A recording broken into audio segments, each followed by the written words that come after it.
Halo, perkenalkan nama saya Melania Kole, biasa dipanggil Melan, NPM saya 212200095. Saya mengambil program studi Ilmu Pemerintahan, Fakultas Ilmu Sosial dan Ilmu Politik di Universitas Timur. Di sini saya akan menjelaskan sebuah buku yang berjudul Pengantar Ilmu Politik. Dalam buku ini terdapat 3 bab. Bab yang pertama yaitu teori dan konsep ilmu politik. Dalam bab pertama terdapat 4 sub, yaitu sub yang pertama arti ilmu politik. Ilmu politik adalah studi tentang kekuasaan, pemerintah, sistem politik, dan perilaku politik manusia. Hal ini mencakup berbagai topik seperti pemilihan umum, kebijakan publik, teori politik, diplomasi, konflik, dan hubungan internasional. Tujuan utamanya adalah memahami bagaimana kekuasaan diorganisir, didistribusikan, dan digunakan dalam masyarakat untuk mempengaruhi keputusan politik dan kebijakan. Kemudian sub yang kedua, perkembangan ilmu politik. Ilmu politik merupakan salah satu ilmu tertua dari berbagai cabang ilmu yang ada.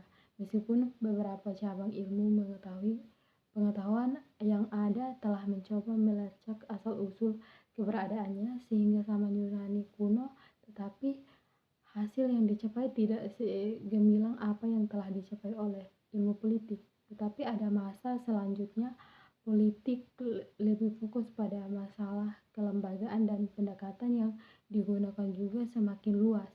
Pendekatan yang digunakan sepanjang masa itu bersifat historis dalam pengertian bahwa para pemikir politik lebih membusutkan perhatian pada upaya pelacakan serta menggambarkan berbagai fenomena politik yang ada atau pada perkembangan lembaga politik yang bersifat khusus daripada menganalisa fenomena serta lembaga-lembaga tersebut, serta melibatkan diri dengan elemen-elemen yang bersifat abstrak.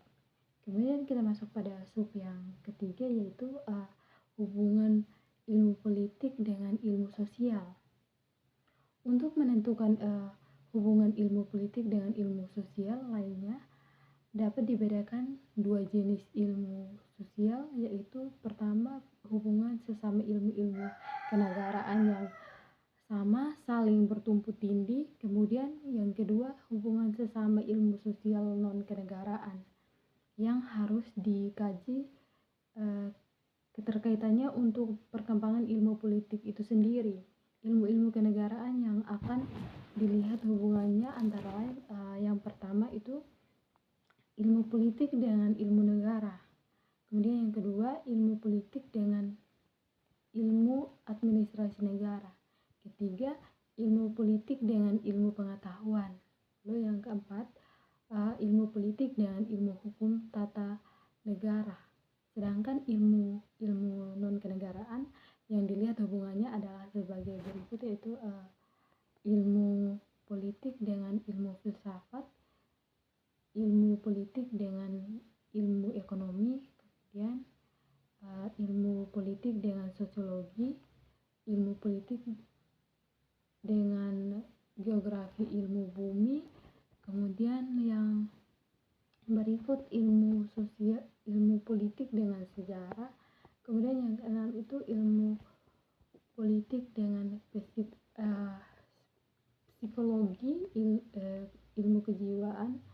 Kemudian yang berikut ilmu politik dengan ilmu hukum. Kemudian kita masuk pada sub yang keempat, yaitu konsep dasar ilmu politik. Dalam konsep dasar ilmu politik terdapat beberapa sub, yaitu yang pertama negara. Negara adalah masyarakat dan sebaliknya masyarakat adalah negara.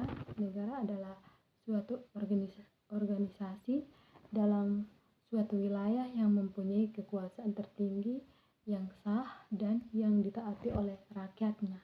Kemudian yang berikut yaitu kekuasaan.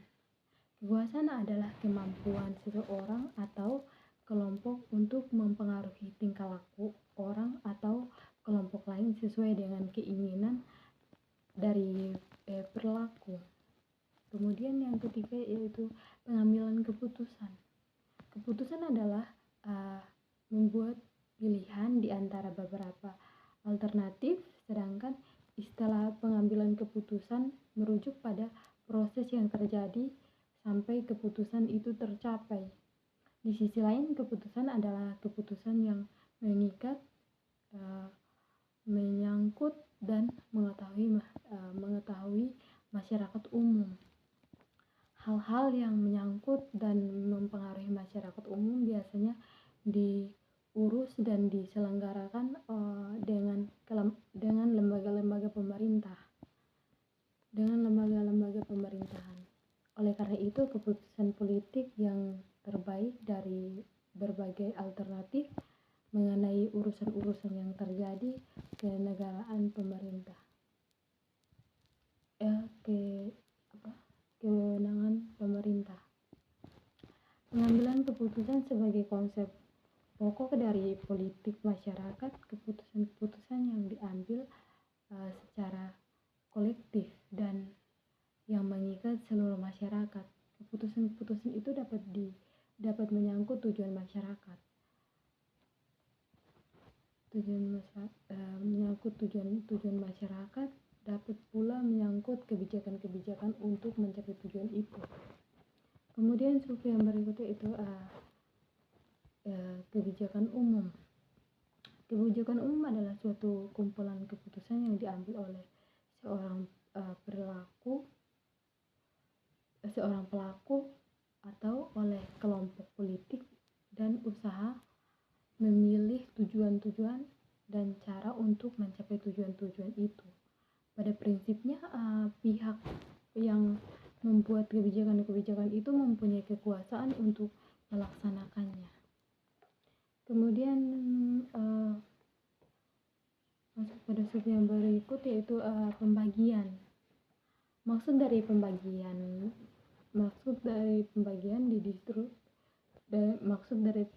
itu dan lokasi ialah pembagian dan pencataan dari nilai-nilai dalam masyarakat. Para ilmuwan beranggapan bahwa politik adalah membagikan dan mengalokasikan nilai-nilai secara mengikat. Mereka menekankan bahwa pembagian ini sering tidak merata dan karena itu menyebabkan konflik. Masalah tidak meratanya pembagian nilai-nilai perlu diteliti dengan hubungannya dengan kekuasaan dan kebijakan pemerintah. Kemudian kita masuk pada bab 2 yaitu teori konstitusi. Dalam bab 2 terdapat 4 sub juga, yaitu sub yang pertama arti konstitusi politik. Studi konstitusi politik merupakan cabang dari ilmu politik atau ilmu negara. Kemudian kita masuk pada sub yang kedua yaitu politik dan konstitusi. Negara yang ada di dunia dibedakan berdasarkan pada variasi komposisi dan hubungan di antara ketiga kekuasaan pemerintahan tersebut. Negara konstitusional modern adalah negara yang telah menghasilkan undang-undang dan konvensi yang telah diakui untuk melaksanakan fungsi-fungsi ketiga kekuasaan pemerintah, disebut tentang negara konstitusional modern. Akan dibahas lebih lanjut. Kemudian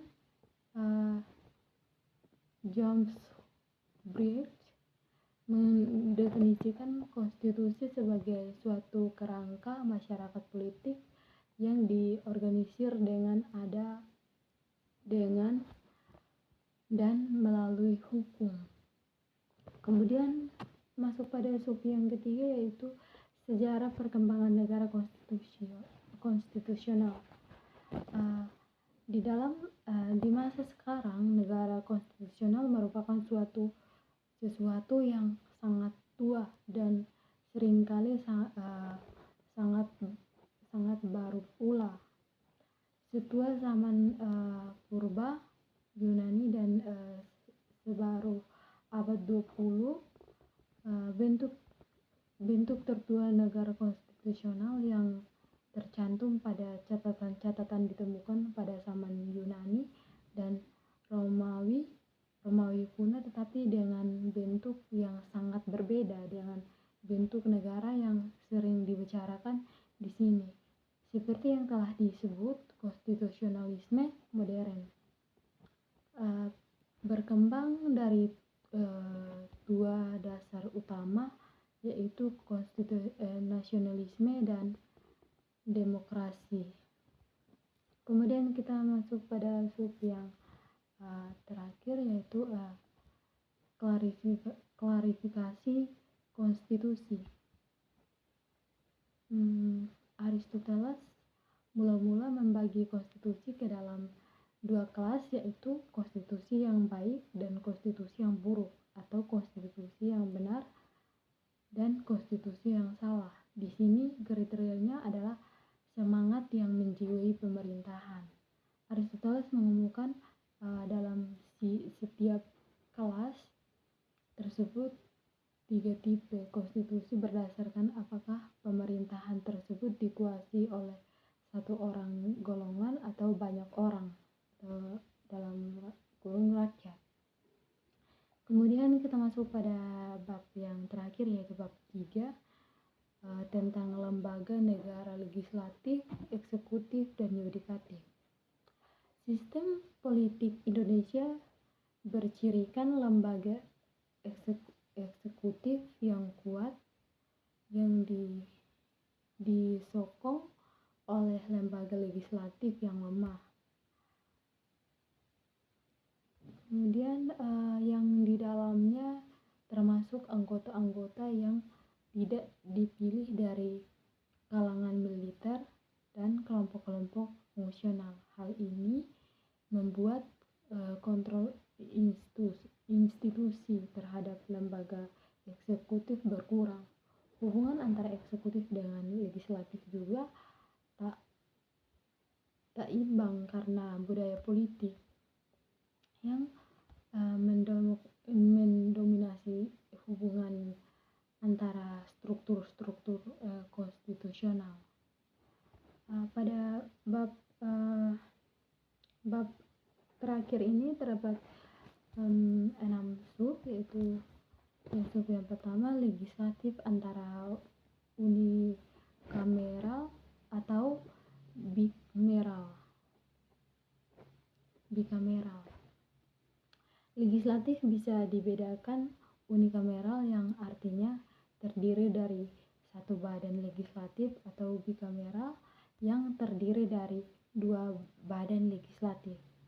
Unikameral lebih sederhana dari efisien, sementara bikameral dapat memberi representasi yang lebih luas dan memungkinkan adanya keseimbangan kekuasaan antara berbagai kepentingan. Pemilihan antara keduanya tergantung pada kebutuhan dan konteks politik suatu negara. Kemudian sub yang kedua yaitu komposisi badan legislatif. Komposisi badan legislatif dapat divariasi tergantung pada sistem politik negara tersebut. Namun secara umum badan legislatif biasanya terdiri dari anggota yang dipilih oleh rakyat atau ditunjuk oleh pemerintah, dan jumlah anggotanya dapat ditemukan oleh undang-undang atau konstitusi negara tersebut. Mereka mewakili berbagai distrik atau wilayah geografis, serta mungkin ada perwakilan khusus untuk kelompok-kelompok etnis, agama, atau kepentingan lainnya. Misalnya di banyak negara badan legislatif terdiri dari anggota yang dipilih melalui pemilihan umum, sementara di beberapa negara ada yang ditentukan untuk perwakilan minoritas atau kelompok khusus. Kemudian sub yang ketiga yaitu wewenang badan legislatif. Badan legislatif yang pertama, wewenang badan legislatif terhadap badan militer. Kedua, wewenang legislatif eksekutif. Yang ketiga, wewenang legislatif untuk menyusun aturan. Yang keempat, sidang badan legislatif harus dipublikasikan. Yang kelima, wewenang institusi independen oleh badan legislatif. Yang keenam, tanggung jawab legislatif terhadap masyarakat. Kemudian masuk pada sub yang keempat, kekuasaan lembaga eksekutif. Anggota-anggota forum ini merasa bahwa kekuasaan, tugas-tugas, dan fungsi-fungsi lembaga eksekutif harus didefinisikan secara jelas. Ini termasuk kekuasaan lembaga eksekutif untuk menyusun peraturan, hukum, dan konsep peraturan di perundang-undang. Juga harus dipertimbangkan hubungan antara lembaga eksekutif dan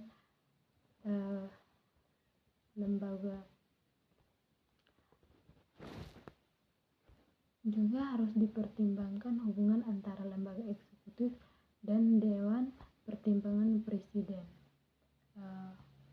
Yaitu yang pertama, tugas lembaga eksekutif harus transparan.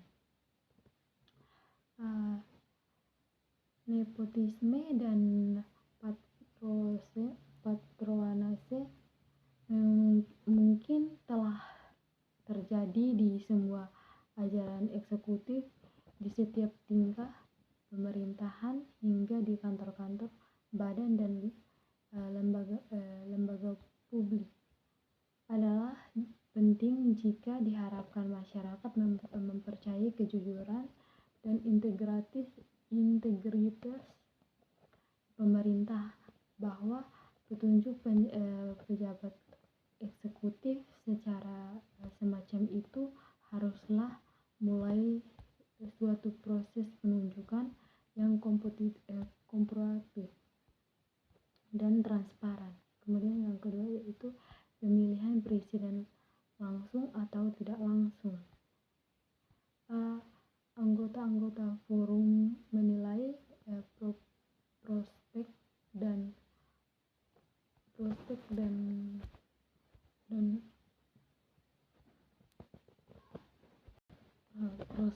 konsekuensi sistem memilih presiden yang berbeda.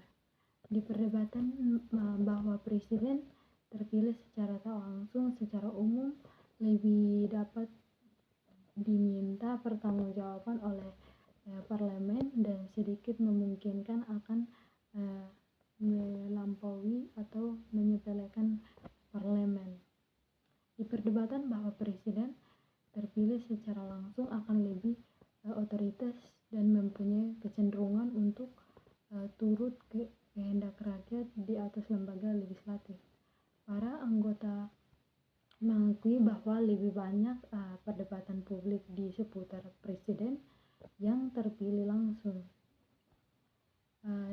Jika presiden terpilih secara langsung, sangatlah penting untuk menjamin calonnya memiliki dukungan nasional yang cukup luas untuk memenangkannya.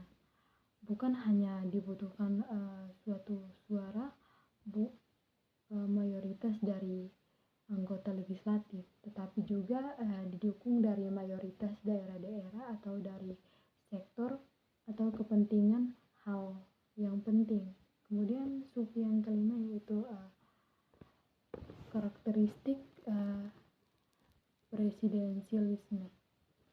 Dalam sistem pemerintahan, presidensialisme